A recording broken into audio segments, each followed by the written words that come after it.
आज हम स्टार्ट करेंगे चैप्टर 13 न्यूक्लियाई, जिसके अंदर हम न्यूक्लियस के बारे में अच्छे से स्टडी करने वाले हैं। इससे पहला चैप्टर था हमारा एटम का, तो एटम के अंदर हमने ये सारी चीज़ें पढ़ ली थी। रदरफोर्ड ने हमें वहाँ पर ये क्लियर कर दिया था कि कोई भी अगर हमारा एटम है तो उसके बीच वाला पार्ट जो है वो हमारा क्या है, न्यूक्लियस है, जहाँ पर हमारा पूरे एटम का मास क्या होता है, कंसंट्रेटेड होता है। यानी पूरे एटम का मास कहां पर होता है, आपका न्यूक्लियस के अंदर होता है। और साथ में ये भी बता दिया था कि जो भी चार्ज है, टोटल चार्ज भी आपका जो पॉजिटिव चार्ज है वो सारा का सारा कहां होता है, आपका न्यूक्लियस के अंदर होता है। रदरफोर्ड के बाद और भी नेल बोर आए, उन्होंने थोड़ी बहुत करेक्शन की। तो आगे जब उसके बाद क्या हुआ, वैज्ञानिकों ने और भी ज्यादा फिर चाहा कि भाई अब हम जो है न्यूक्लियस को स्टडी करते हैं, न्यूक्लियस के अंदर और क्या क्या चीजें हैं।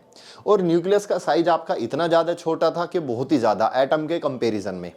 अगर मैं बात करूं एटम की, एटम का साइज होता है लगभग 10⁻⁻15 मीटर और न्यूक्लियस का साइज होता है 10⁻⁻10 के आसपास लगभग। यानी कि अगर आपके पास मान लो ये हमारा मान लो रूम है और इस रूम के अंदर मैं कोई एक छोटी सी सुई ले लूं और सुई के बिल्कुल आगे का छोटा सा हिस्सा, तो वो कहलाएगा हमारा क्या, न्यूक्लियस। यानी कि एटम के अंदर मोस्ट ऑफ द पार्ट जो है हमारा पूरा एम्प्टी रहता है। वो रदरफोर्ड ने प्रूफ करा था अल्फा स्कैटरिंग एक्सपेरिमेंट के अंदर। तो ये सोचो, अगर पूरा ये रूम जो हमारा कमरा है, पूरी क्लास ये जो है, ये पूरा क्या है, एटम है। अब एटम को कैसे देखते हैं हम, न्यूक्लियस के बाहर इलेक्ट्रॉन चक्कर लगा रहे हैं, तो लास्ट वाली ऑर्बिट में जो इलेक्ट्रॉन चक्कर लगा रहा है वहां तक उसका साइज है एटम का, ठीक है। और वैसे तो एटम भी बहुत ही ज़्यादा छोटी चीज़ होती है कि उसको स्टडी करना एकदम ऐसा नहीं है कि आप आंखों से देख सकते हो उसको, नेक डाई से उसको देख ही नहीं सकते।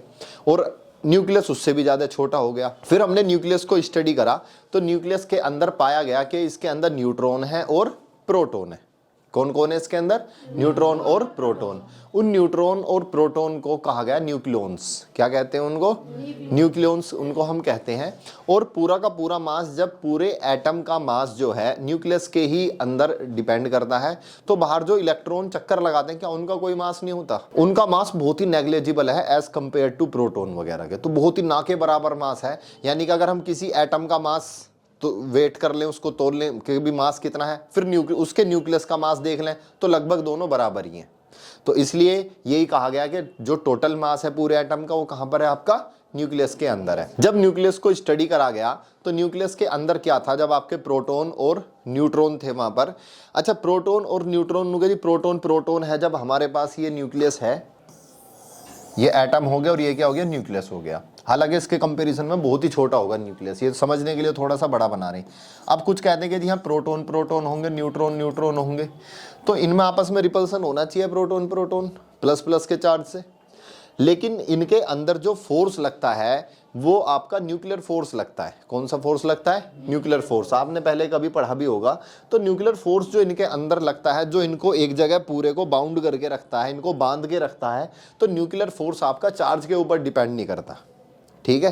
किसके ऊपर डिपेंड नहीं करता, चार्ज के ऊपर डिपेंड नहीं करता। हालांकि प्रोटॉन के बीच में आपका इलेक्ट्रोस्टैटिक फोर्स लगेगा, रिपल्सिव फोर्स, लेकिन वो न्यूक्लियस फोर्स के सामने इतना ज्यादा वीक होगा, बहुत ही ज्यादा वीक रहेगा, तो उसकी कोई भी वहां पर वैल्यू नहीं रह पाएगी। तो आपका जो है ये आपका जो न्यूक्लियस फोर्स है वह मतलब ये मान लो कि सबसे ज्यादा स्ट्रॉन्गेस्ट फोर्स है आपका नेचर के अंदर। सबसे ज्यादा स्ट्रॉन्ग फोर्स अगर हम बात करें तो कौन सा है, न्यूक्लियस फोर्स है सबसे ज्यादा स्ट्रॉन्ग। तो इसके अंदर क्या था हमारा, जब इसकी वैज्ञानिकों ने इसकी स्टडी करी तो इसके अंदर यहाँ पर हमारे प्रोटॉन और न्यूट्रॉन थे। न्यूट्रॉन हमारा न्यूट्रल होता है और प्रोटॉन पे चार्ज आपको पता है कितना पॉजिटिव होता है, जो इलेक्ट्रॉन का चार्ज होता है। प्रोटॉन का हमारा मास भी होता है, न्यूट्रॉन का भी मास होता है। तो जो प्रोटॉन का और न्यूट्रॉन का टोटल मास होगा वही मेरा पूरे किसका, एटम का मास आ जाएगा। तो सबसे पहले इस चैप्टर में पूरी डिटेल में न्यूक्लियस के बारे में ही है। अच्छा, जब ये क्या है, न्यूक्लियाई जो वर्ड है, ये कोई भी दो न्यूक्लियस है आपस में मिलेंगे तो वो जो बनाएंगे, या कोई एक न्यूक्लियस है वो आपका ब्रेक हो गया, टूट गया, तो दो न्यूक्लियस में अलग अलग टूट गया, तो उन दो न्यूक्लियस को हम न्यूक्लियाई कहते हैं। मतलब इसका प्लूरल वर्ड है ये। जैसे रेडियस है आपका, और अगर एक से ज्यादा रेडियस होंगी तो रेडियाई बोलेंगे उनको, ठीक है। तो वैसे ही न्यूक्लियस का प्लूरल क्या है, न्यूक्लियाई है। तो न्यूक्लियस होता क्या है आपका, किसी भी एटम का सेंट्रल पार्ट। किसी भी एटम का सेंट्रल पार्ट क्या कहलाता है, हमारा न्यूक्लियस हमारा कहलाता है। इस न्यूक्लियस के अंदर टोटल पॉजिटिव चार्ज और होल मास इज कंसंट्रेटेड, यानी कि सारा का सारा पॉजिटिव चार्ज भी यही होता है और हमारा मास भी पूरा का पूरा यही होता है। इसके चारों तरफ इलेक्ट्रॉन ऑर्बिट में चक्कर लगाते रहते हैं, जितने प्रोटॉन होंगे उतने ही इलेक्ट्रॉन होंगे, क्योंकि एटम क्या इलेक्ट्रिकली न्यूट्रल है।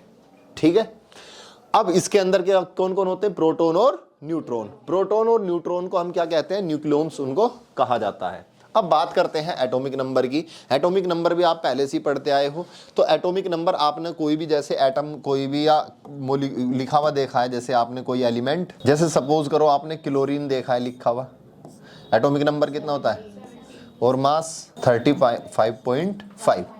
तो यहाँ पर ये जो है ये क्या है, मेरा एटॉमिक नंबर है। क्या है ये, एटॉमिक नंबर है। और ये क्या है, मेरा मास नंबर है।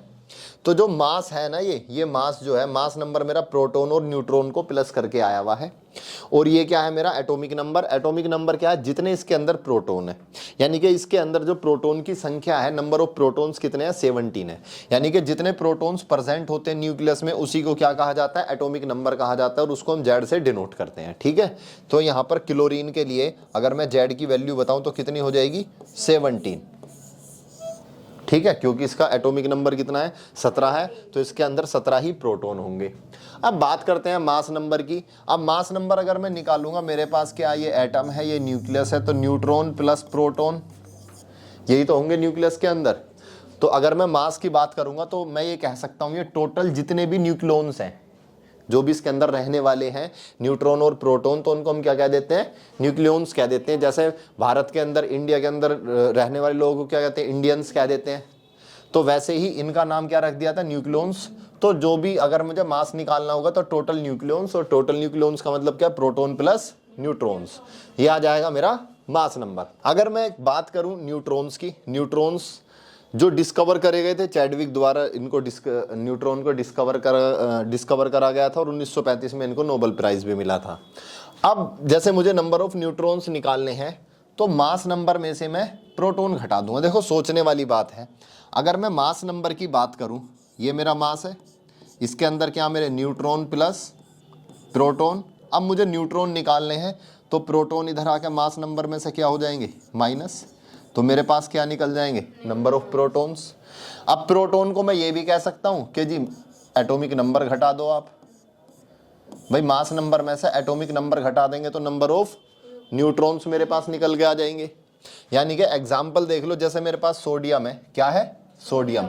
अगर मैं सोडियम को लेके चलता हूं यहां पर, अब मैं तो सोडियम 4 सोडियम, अब सोडियम के लिए बताओ मेरा एटॉमिक नंबर कितना है, 11, और मास नंबर कितना है, 23। अब मैं प्रोटॉन पूछता हूं अगर यहां पर, तो कितने होंगे प्रोटॉन्स, प्रोटॉन्स तो 11 ही होंगे, जितना एटॉमिक नंबर होता है उतने ही प्रोटॉन्स होते हैं। अगर मैं बात करूं न्यूट्रॉन्स की,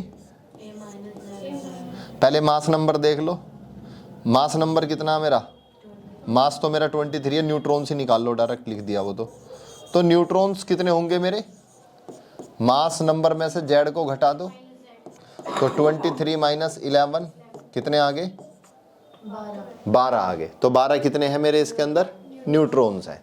ठीक है, तो ये था हमारा मास नंबर न्यूट्रॉन और प्रोटॉन के बारे में। अब ये जो था जब हम इसकी स्टडी कर रहे थे न्यूक्लियस की, पहली बात तो एटम ही बहुत छोटा होता है, और एटम के बाद न्यूक्लियस उससे बहुत ज़्यादा छोटा। जब इतना ज़्यादा छोटा हो गया और उसके अंदर हमने देखा न्यूट्रॉन और प्रोटॉन, ये और भी छोटे होंगे। ठीक है, तो इनके मास को स्टडी करने में दिक्कत आने लगी, क्योंकि हमारे पास एसआई यूनिट क्या थी, किलोग्राम थी। तो जब हमारे पास किलोग्राम यूनिट थी, तो उस किलोग्राम में तो हम इनके मास को नहीं मेजर कर सकते। तो पहले क्या हुआ वैज्ञानिकों ने कि भैया हाइड्रोजन को एक यूनिट, जो हाइड्रोजन का मास है उसको यूनिट मास मान लेते हैं, और उसके हिसाब से फिर हम सबका मास बता देंगे कितना कितना है। ठीक है, लेकिन हाइड्रोजन के साथ दिक्कत ये आई, जब शुरू में हाइड्रोजन को बनाया, कार्बन से पहले हाइड्रोजन को माना था, कि दिक्कत ये आई उसके अंदर हाइड्रोजन सबके साथ रिएक्शन नहीं कर पाता। ठीक है, और नेचर में इतना ज़्यादा अवेलेबल है भी नहीं। उसके बाद क्या हुआ, फिर लिया कार्बन को लिया। कार्बन क्या है, ज़्यादातर जो भी नेचर में गैसें, ऑक्सीजन होगी, नाइट्रोजन होगी, सबके साथ रिएक्शन कर लेता है। तो उसके बाद कार्बन को लिया गया, लेकिन मास उतना ही रखा उसका। जैसे मान लो सपोज करो, एक हाइड्रोजन जो होता है हमारा, और मैं 12 हाइड्रोजन एक साथ मिला दूं, तो एक कार्बन के मास के बराबर हो जाएगा उनका मास। किसके बराबर हो जाएगा, कार्बन के बराबर हो जाएगा, क्योंकि 6 एटॉमिक नंबर होता है कार्बन का, और मास कितना होता है 12 होता है। तो इन्होंने करा कि भैया मास तो हमें इतना ही रखना, हाइड्रोजन का ही यूनिट तो इतनी छोटी रखनी है, इतने वेट को या इतने मास को ही हम एक यूनिट बोलेंगे, लेकिन कार्बन के हिसाब से लेते हैं। तो कार्बन का जो मास था उसको 12 से डिवाइड कर दिया, और उसके बाद जो एक वैल्यू आई उसको क्या बोल दिया, AMU बोल दिया, एटॉमिक मास यूनिट। तो एक नई यूनिट बनाई गई, एटॉमिक मास यूनिट। इसका काम था आपका जो भी न्यूक्लियस के मास को मेजर करना, यानी न्यूक्लियस कह दो या फिर एटम कह दो, एटम का मास भी क्या होता है, वही है, ठीक है, न्यूक्लियस ही है। तो एटम के मास को मेजर करना कि इसका मास है कितना, तो उसके लिए हमने क्या यूनिट बनाई फिर, AMU। अब AMU क्या होती है, जो हमारा कार्बन होता है C12, उसको आप 12 से डिवाइड कर दोगे तो हमारे पास यूनिट आ जाती है जिसकी एग्जैक्ट वैल्यू है 1.67 इंटू 10⁻⁻27 kg। ये हमारी किस में आ गई, SI यूनिट में हमने इसको कन्वर्ट कर लिया। अब देखो -27 पावर है, कितनी ज्यादा छोटी यूनिट होगी ये। हालांकि इसको अगर हम बिल्कुल आगे तक एक्सपेंड करके लिखेंगे तो 1.66059 करके बहुत लंबी डिजिट आती है। तो ये थोड़ा सा हल्का अप्रोक्सीमेशन है, कहीं बुक में आपको 1.66 भी लिखा होगा, या फिर हो सकता है इससे ज़्यादा डिजिट में लिखी हो। तो लेकिन हम इसको लेकर करेंगे तो हमारी सारी चीज़ें सोल्व हो जाएंगी। तो ये थी हमारी एटॉमिक मास यूनिट, किस लिए, एटम का मास मेजर करने के लिए बनाई गई हमारी AMU। अब उसके बाद जब हम उनका एटम का मास वगैरह मेजर कर रहे थे, आपके NCERT में भी इसका जिक्र है, तो उस समय पे दिक्कत क्या आई कि भाई जैसे मास आपने मेजर करा, सपोज करो किसी भी उसका करा तो सारे डेसिमल में आ रहे थे बहुत ज़्यादा। जब डेसिमल में आ रहे तो भाई इसकी वजह क्या है, मान लो किसी का 30.89, किसी का 16.723 इस तरह से आ रहे थे, तो इसकी वजह क्या है कि ऐसे क्यों आ रहे हैं। तो उसको और स्टडी करा गया, तो उसके अंदर जो था, जो एटम पाए गए एक ही एलिमेंट के, आपके जो एटम पाए गए, मान लो जैसे हाइड्रोजन के एटम पाए गए बहुत उसके अंदर, तो उनके अंदर क्या था, कुछ का मास अलग था, है हाइड्रोजन का ही वो एटम, लेकिन कुछ का मास अलग और कुछ का अलग। वैसे ही हमारा जैसे क्लोरीन का है ये, इसके अंदर क्लोरीन के भी कुछ एटम ऐसे पाए गए कि 75% तो मास उनका था 30 पॉइंट कुछ समथिंग 34.98 इस तरह से था कुछ, और कुछ हमारे ऐसे थे जो जिनका मास जो है 36 पॉइंट कुछ समथिंग पाया गया, लगभग 24-25% के आसपास। तो उसके बाद क्या हुआ कि भाई एग्जैक्ट मास कैसे निकाले हम, तो उसको फिर इन्होंने एवरेज वेट निकाला उसका कि भैया 75 इतने, 25% इतने हैं, उनकी मल्टीप्लाई करके और उसे टोटल से डिवाइड करके एवरेज वेट वगैरह निकाला गया। तो वहाँ से हमें एक एग्जैक्ट वेट मिला।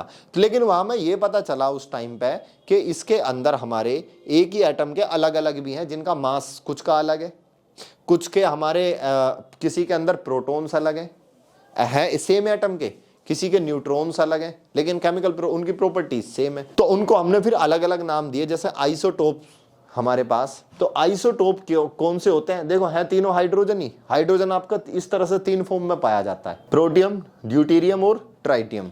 ये 3 तरह से पाया जाता है, लेकिन आप तीनों के मास नंबर देखोगे अलग अलग है तो हाइड्रोजन ही। अब जो हमारे इस तरह के थे जिनका atomic number same, atomic number same तो मतलब प्रोटॉन सेम है, सबके अंदर प्रोटॉन क्या है, सेम, लेकिन न्यूट्रॉन अलग अलग है। देखो न्यूट्रॉन कैसे हम घटा के निकालते हैं, मास नंबर में से इसको घटा दो। अभी हमने न्यूट्रॉन्स निकाल ले थे तो मास नंबर में से एटॉमिक नंबर को घटा रहे थे। इसके न्यूट्रॉन कितने होंगे, 2 होंगे, इसके न्यूट्रॉन 1 होगा, इसमें कोई न्यूट्रॉन ही नहीं है क्योंकि इसके न्यूक्लियॉन्स के अंदर केवल 1 है, और वो अकेला कौन है, वो प्रोटॉन है। वो इसके न्यूक्लियस में कौन है, सिंगल एक ही है, और वो कौन है, प्रोटॉन है। इसके न्यूक्लियस के अंदर क्या है, एक प्रोटॉन है, एक न्यूट्रॉन है, इसलिए 2 आ गया। लेकिन इसके ट्राइटियम के अंदर क्या है, एक प्रोटॉन है, 2 न्यूट्रॉन है। समझ गए इनका मतलब क्या है। तो इनके नाम अलग अलग से दिए। इस तरह के जो एलिमेंट थे इनको बोला गया आइसोटोप्स, ठीक है। तो अगर आइसोटोप्स आपसे पूछा जाए क्या होते हैं, जिनका प्रोटॉन सेम हो जिनके अंदर और न्यूट्रॉन्स अलग अलग हो, उनको आइसोटोप्स कहा जाता है। अब याद कैसे रखोगे, यहाँ पी से याद रख लोगे। आइसोटोप्स के अंदर क्या आता है, पी आता है। पी का मतलब प्रोटॉन होंगे, पी का मतलब प्रोटॉन है, और आइसो का मतलब सेम। तो जिसके अंदर प्रोटॉन सेम है वो क्या हो गया, आइसोटोप्स हो गया, ठीक है। वैसे ही आइसोटोन एन से न्यूट्रॉन, तो जिसके अंदर न्यूट्रॉन सेम है वो क्या कहलाएगा, आपका आइसोटोन्स कहलाएगा। तो न्यूट्रॉन सेम है और प्रोटॉन आपके अलग अलग हैं, उनको आइसोटोन्स कहते हैं, जैसे हमने मरकरी ले लिया और एयू ले लिया। अब मैं इसके अगर मैं नंबर ऑफ प्रोटॉन इसके निकालता हूं, न्यूट्रॉन निकालता हूं, इसके न्यूट्रॉन बताओ कितने होंगे, 8 में से 0 और 19 में से 8 गए 11। अब इसके देख लो, इसके न्यूट्रॉन कितने होंगे, 17 में से 9 गए 8, 8 में से 7 गया 1 और 1। न्यूट्रॉन दोनों के सेम है, न्यूट्रॉन सेम है लेकिन इनके प्रोटॉन अलग अलग है। इसमें 80 प्रोटॉन है, इसमें 79 प्रोटॉन है। दोनों में प्रोटॉन क्या है, अलग अलग है। न्यूट्रॉन क्या है, सेम है। तो ऐसे एलिमेंट को क्या कहेंगे हम, इनको आइसोटोन कहेंगे। एक आता है आपका आइसोबार, क्या होता है, आइसोबार। आइसोबार उनको कहते हैं जिनका मास नंबर सेम हो। क्या है, मास नंबर। ये देखो, ये हाइड्रोजन है और ये क्या आपका हीलियम है, तो इनके दोनों के मास नंबर क्या है, सेम है। इनको क्या कहा जाता है, आपका आइसोबार। अब उसके बाद हम आगे स्टडी करते हैं कि एक्चुअल में जो न्यूक्लियस है उसका साइज है कितना, कि बहुत छोटा है लेकिन है कितना, उसको हम कैसे स्टडी करेंगे। तो न्यूक्लियस का जो साइज होता है वो हर एक एटम का न्यूक्लियस अलग अलग होगा। एटम के भी साइज छोटे बड़े होते हैं, छोटे एटम भी होते हैं, बड़े भी होते हैं, वैसे उनके न्यूक्लियस का साइज भी बड़ा होगा। तो ये डिपेंड करता है आपका उसके मास नंबर पे। किस पे, मास नंबर पे। यानी कि उसका वॉल्यूम जो है वो डायरेक्टली प्रोपोर्शनल होगा मास के। किसके, डायरेक्टली प्रोपोर्शनल किसके होगा, मास के। यही हम इसके अंदर लिखेंगे, the volume of the nucleus is directly proportional to its mass. जब वॉल्यूम आपका डायरेक्टली प्रोपोर्शनल किसके है, मास के है।